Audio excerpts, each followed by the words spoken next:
Hello and welcome to Toddcast number 57. Um, we're zipping along. This again is alcohol slash carbonyl chemistry. Um, this is going to be an example where carbonyl is converted to an alcohol, but by a slightly different and highly useful reaction. So important that we know bond or bond breaking reactions, so reactions that break carbon-carbon bonds. So far, we have learned ozonolysis, can break the pi bond, open up a ring, break some molecule into two smaller fragments.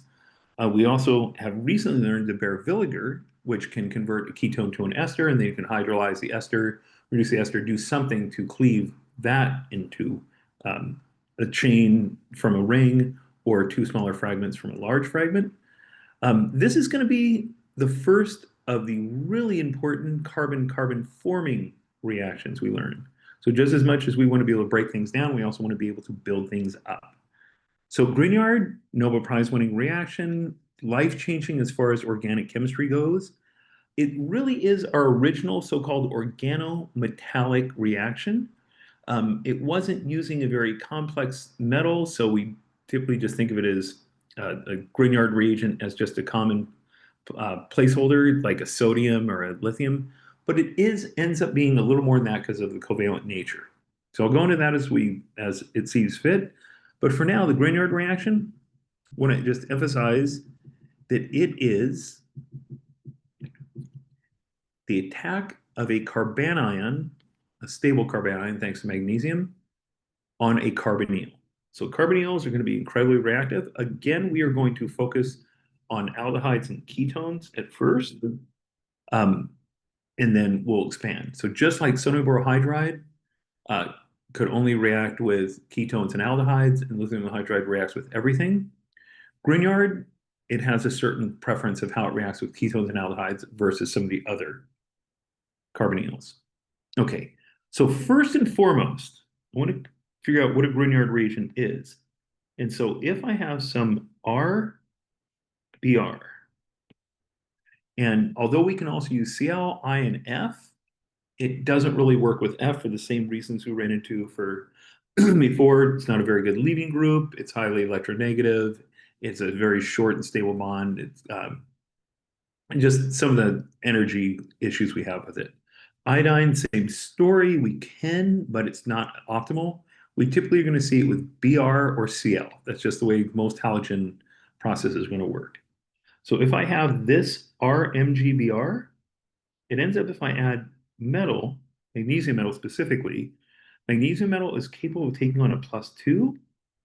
So it ends up that the RBr bond gets broken and it coordinates an R and a Br. So going into it, Br was delta minus, it still is. The R was delta plus. But now, because of the Grignard donating metal to it, electron density to it through the metal, it also becomes an R minus. So it went from an R plus, an electrophile, to suddenly an R minus, a nucleophile. So this R can break away from the Mg and use those electrons to attack the carbonyl. So again, I always want to initially look at where the pluses and minuses are. So O is electronegative, so O minus. Bring a delta plus on the carbonyl carbon. Manganese carries a plus. So this R delta minus. Minus will attack plus. These electrons are going to go in there. Fifth bond to carbon means it's going to break. So this is what we're going to see. So let me get rid of that. And that's going to attack. When it does, you now are going to have an R attached here. So I have now 1, 2, 3 R's. I note that it's called R prime because it might be different. So let's say these are both methyls, and I use ethyl. Let's say these are both propyls, and I use methyl. It can be the same, it can be different. It's just some R group. So I want to make it different just to recognize it. Okay, so there's negative charge now on O. This Mg can now, instead of coordinating to the R group like it used to, can now coordinate to the O. Okay, so we have this Grignard salt, and we have 2 bonds to O became 1 bond O, but we did not gain an H. So mentioned in the redox that we almost always see a change of +2 or -2 when we undergo organic redox. This is that really, really rare case where we see just a drop of one electron because we break a carbon-oxygen bond, so we reduce it, but we form carbon-carbon, not carbon-H. We form it to the same electronegativity. So we only see this as a one electron reduction. Okay, this compound, as soon as you add the slightest protic species, so I'll just say acidic water, mild acidic water, oh, it's going to attack there. And when it does, you'll protonate the MgBr plus species will go off in the solution and be hydrated with water, and you crystallize it out, and you're left with this alcohol and what other side products you have. But you've generated an alcohol. This was a game changer. We just created a new carbon-carbon bond. As you come to learn, we can convert alcohols into things and things into alcohols, which means this Grignard reagent, starting with alkyl bromide, I can turn it into long organic molecules useful for so many reactions, but I have to be able to make a carbonyl. So redox chemistry just became more important because Grignards react with aldehydes, ketones, esters, just carbonyl compounds. So more than just those three, but just in general, carbonyl compounds. Okay, so if it reacts with an ester, as mentioned, it's going to be a little bit different. So I want to emphasize. So I'm going to clear everything. And note that what's different is no leaving groups. That's what we did in the first one.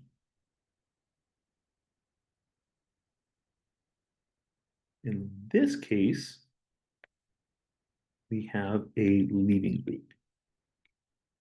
That changes the rules a little bit. Okay, so if I add a Grignard to this, it's going to be the same thing. Here's my Grignard reagent, R prime. That R prime can once again go and attack the delta minus, attacks the delta plus, kicks up. So let me get rid of what I drew there and say that you form this intermediate. This, sorry, it's covered up, but this is your MgBr coordinated to the O, just like we have up here. I then can have it react with acidic water, but I don't do that yet because it can do its own sort of magic. This negative can kick in, and because I have a leaving group, it can leave, and when it does, and it will, you will end up with that species plus my BR Mg is positive, this OR is negative, so I get this salt. It drops out of solution, magnesium bromide with an alkoxy group. Okay, but this compound is a ketone. And as we just learned in the above reaction here, ketones react with Grignards. So whereas Grignards can only react once, when you don't have a leaving group, when you have a leaving group, reacts twice. And more importantly, this compared to this lone pair can donate in. It makes the plus charge here a little bit weaker. Resonance can make this a little bit less of a plus charge, which means this is actually not as reactive. So Grignard reagent is strong enough to react with an ester. It's even, ketone is even more reactive. So if you put one on, it's going to put a second one on really, really fast. So another equivalent. So let me get rid of my salt. Shoot. I'm to write right in the way. So I want to just show that next one. But I do want to emphasize adds once, one time. This one adds twice. Here and here. So it's going to attack. And lo and behold, I've been incredibly lazy. I just took this species here. So I'm going to redraw this one, only now there's two R groups on it. And I'm going to draw this step where it picks up the proton. So I have the acidic water. And lo and behold, I have this. But again, note it has added twice. Okay, one of the fallouts from adding twice, you had two identical groups. it is achiral. You do not get a new chiral center there. So just fun fact. So something to keep in mind. If you have no leaving group, just R's or H's, adds once. If you have a leaving group like an ester, it will add twice. Okay. So the Grignard reaction can react with carbonyls. Want to add one caveat, just a little side note. Grignard reaction can also occur with epoxides. So I'm going to revisit that down the road, but when we talk about alkenes, you can insert an O and that R can attack. You can add an ROH. So just a little side reaction. So I'll put that as a side note. Okay, so the Grignard reaction involves, again, an R with a delta minus connected to an MgBr that was inserted in, magnesium was inserted into an alkyl bromide. Because it has a negative, I'm going to redraw this to be a coordinated species, so it's not exactly true.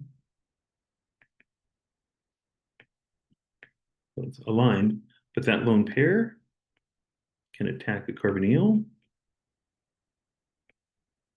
which means it is an electron pair donor.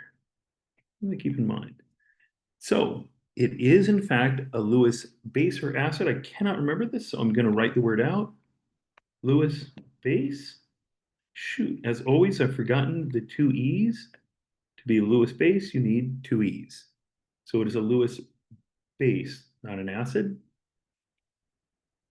It is a nucleophile, not an electrophile. It's attacking. A negative charge attacks the nucleus, a carbon nucleus. So nucleophile. You're reducing the number of bonds to O from 2 to 1. So it is causing this to get reduced, meaning it is a reducing agent. Causes reduction. It itself gets oxidized. So the argon is going to go to have a delta minus on this to now a 0 on the carbon. Okay. Erasing everything so that the computerized words can come in. So Grignard reagent attacks a carbonyl to form a new CC bond while breaking the CO pi bond. So it is a Lewis base, a nucleophile, not an electrophile. And again, it is reducing, breaking carbon-oxygen bonds. So because its number of bonds O decrease, the other compound's getting reduced. So it is causing it. It is the reducing agent. Okay, pure memorization. Okay. So the Grignard, relatively important reaction. So I want to make sure you can recognize these examples. So you have to go through a systematic approach. You recognize the Mg. Mg is going to be a giveaway of a Grignard reagent. It is adding a methyl specifically. So instead of just a generic R, I'm going to say a methyl group. So do I have what I need? Grignard reagent, check. A ketone, aldehyde. Oh, this is an aldehyde, so I have a carbonyl. No leaving group. This is carbon, this is H, nothing can leave. So it's going to add once. It's going to leave the skeleton intact. So I'm going to emphasize there's still an H here. It's going to convert the O into an OH. And it's going to add a methyl group. So we add the methyl group, check, and the H, check. So we turn a double bond to O into a single bond to O. We make an alcohol. So aldehyde has just once. So one R group, one carbon group, ethyl, plus one carbon group, ethyl, results in a secondary alcohol. So a quick way to just remember that, I start with one R group on the carbonyl, I finish with one plus a new one, two R groups on the alcohol. So we get a secondary alcohol. Okay, I need to erase everything I've written so that everything's cleaner and easier to see. Note that we get, in this case, S, in this case, R, so racemic mixture. Okay, another case of a Grignard. A ketone, no leaving group. It's going to add once, and it is a Grignard reagent, has an Mg. So if you add just once, I'm going to get an alcohol in the end. But if I'm starting with a ketone, I'm starting with an R group, and R group. It starts with two R groups, and we add one more, a methyl, and you get a tertiary alcohol. So the two R's on the original ketone plus one more R group from the Grignard reagent means I have three R groups, so a tertiary alcohol. A tertiary alcohol will be the ring, the CH3, the Grignard step, and the H on the O from the acidic workup. So the term workup means you take a compound in whatever state it is from the reaction and you make it neutral. So because the Grignard is a Lewis base, this is technically a basic environment. So I have acid workup to get it back to a neutral species, this tertiary alcohol. So no chiral center. So I'm going to make note this is achiral. So I don't care. Ester. So specifically, this is known as a lactone. When the ester is in a ring, ooh, it's ester, two O's. It can add twice. The thing it is adding is an ethyl this time. And I have acidic workup, but the acidic workup doesn't come in until it's added twice. It is an ester, and specifically, I should say a lactone. That's a fancy way of saying cyclic ester. It's going to add twice, once to kick out the O, and then once to turn the ketone it forms into an alcohol. So let's just chase this thing down real quick. This carbon right here, and this carbon right here. So this carbon right here just has the O in it. Nothing has happened to it. The carbonyl carbon, it gained two ethyl groups because it added twice, and it picked up an acidic proton to turn Grignard salt into the final alcohol. This breaks a carbon-carbon bond. So we saw that a little bit earlier in one of the podcasts. Just want to revisit that notion that you can also break an ester open. So you can break a ring into a different system, a linear system. Okay, started with one carbon attached to this carbon. So the carbonyl carbon only had one R. We added once to make it a ketone and one more time to break or to convert that ketone into an alcohol. So 1 + 1 + 1 meant 3. So we got a tertiary alcohol. It again is achiral because it has two identical R groups added. So tertiary starts with one R group, adds two more for tertiary alcohol. Hopefully this seems okay. This summary. You must know the mechanism. You must recognize the reagents. You must be able to predict the products, see the stereochemistry. It can be incredibly overwhelming. Do enough of these slowly, methodically, and make note of these little nuances. No leaving group adds once. Aldehydes have one R, had the second one, so secondary alcohol. Ketones have two R's, add just once. So now you get three R's, tertiary alcohol. Esters have a leaving group. They start with one R, but they add once to the ketone, another time to get to the alcohol. So 1 + 1 + 1, tertiary alcohol. If you know this, it will make it so much easier for you. So the Grignard summary. I want to do this synthesis. So I somehow, some way, want to involve this aldehyde, but not here. So again, it only reacts with carbonyls. So this compound, although it has two bonds O here, it's not going to react. So this carbonyl is reactive. This bond, two bonds O, we're going to learn very shortly that this is what's known as a ketal. So it has two bonds O, just like a ketone, but it doesn't actually have a pi bond, so it's not as reactive. This is going to be known as a protecting group. I just want to mention this real briefly, but put some hair on it, and you realize, oh my gosh, Bart Simpson protects my compound from reacting right there. So it's known as a protecting group. Bart-Simpson is very protective, doesn't let certain carbons react. Okay, so what do I have? I have a two carbon Grignard reagent. I have an aldehyde. So an aldehyde has one carbon already and an H, but it's going to add a second one. So did we do that? Is this O has the one carbon chain it had plus this new one, and it has an H. So I'm going to have to somehow put that other group on, but that's set. It's a Grignard salt, so I need acid workup. Okay, but for now, just the Grignard step. Notice it is done in ether, absence of water. If you put water in, you destroy the Grignard reagent, can't react.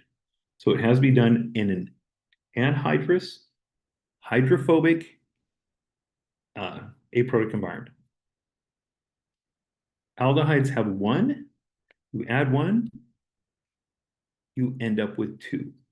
Okay, so last step, workup. Again, because this is a base, the workup will be acidic. So if you have one plus one, you get two. Ketones. Ketones have two R groups plus one for the Grignard means you're going to end up with three. We'll see if it works out for me. There's my intermediate. Do the workup. Ah, my circle was in the wrong spot. I was hoping I got it right, but I didn't. So this one, want to emphasize that there is a chance that these R groups are different, that H is different. So there's a good chance this is chiral. When you have three R groups, all three have to be unique to be chiral. So whereas this one is highly likely or probably chiral, this one is possibly, so I'm going to say highly likely and likely chiral, but I don't know. I need to pay attention to those things. So you're going to get racemic mixture, probably 100% chance. It can't be 100%, 99.9. This one, maybe 80%, 90%, I don't know. I'm tossing a number out there. Just pay attention to R groups. When you have an ester, it's also going to be a compound called an acid anhydride or acid halide. We looked at those real briefly, those functional groups.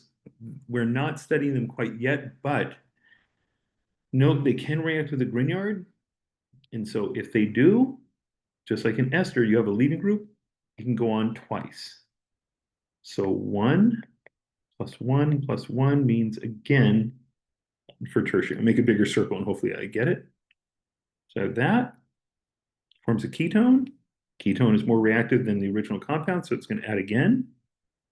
And when it does, you get that compound that upon workup you get, circle in the wrong spot again. So I was rooting for myself, but I failed. So it adds twice. So 1 plus 1 plus 1 equals 3. 2 plus 1 equals 3. 1 plus 1 equals 2. So this is exactly what we were doing before, but now I made it more of a single memorization page. Same concept as before. So make sure you recognize Grignard is that straightforward. You get an alcohol, just no matter what type, secondary, tertiary, tertiary. This one, two identical groups, so always achiral. So an achiral, a likely chiral, and a highly likely chiral secondary alcohol. Okay, so which of the following Grignard reagents is most apt to generate a new stereogenic center? So this is that same question right there. So I know if it has a leaving group, it cannot. It adds twice with an ester, adds twice with an anhydride, so those two are out right away. Just gone. So if it adds twice, you do not get a chiral center. So just note of interest, ester it adds twice, and acid anhydride, this is an anhydride compound here. It adds same thing. It's going to add twice because this is considered a leaving group. This and this.